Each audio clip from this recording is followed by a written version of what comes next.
Why read Don Quixote by Miguel de Cervantes? Published in two parts, 1605 and 1615, Don Quixote de la Mancha by Miguel de Cervantes is universally acclaimed as the first modern novel. The work narrates the misadventures of Alonso Quijano, a rural nobleman who, after reading so many chivalric romances, loses his reason and decides to become a knight-errant, renaming himself Don Quixote and seeking to correct the injustices of the world. The book is a parody of chivalric novels, a popular but obsolete literary genre of the Middle Ages. However, it goes far beyond satire. Cervantes establishes a profound dialogue between fantasy and reality.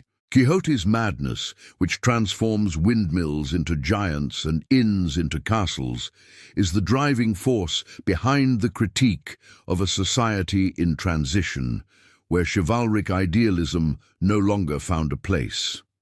The contrast is perfect with his squire, Sancho Panza, the pragmatic peasant who represents popular wisdom and the materialistic worldview, madness, the Inquisition, and innovation. Despite being a pillar of the Western canon today, Cervantes' work navigated dangerous waters.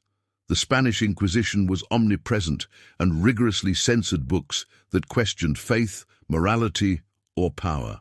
Although Don Quixote is not an open critique of religion like other works of the time, its audacity lay in its perspectivism, the multiplicity of viewpoints and moral ambiguity, and its ability to satirize social customs. The Inquisition did indeed look at the work with suspicion, but Cervantes shrewdly managed to get his text past the censorship sieve by maintaining the focus on the protagonist, his madness and literary parody.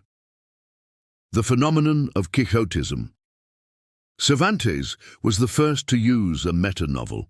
In the second part, 1615, Don Quixote and Sancho Panza are already celebrities in Spain, aware of the publication of the first part of their adventures.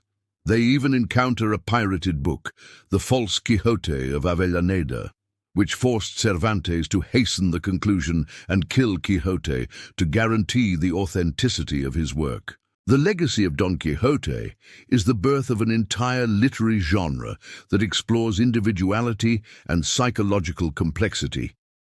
The work immensely influenced authors such as Flaubert, Dostoevsky, and Kafka.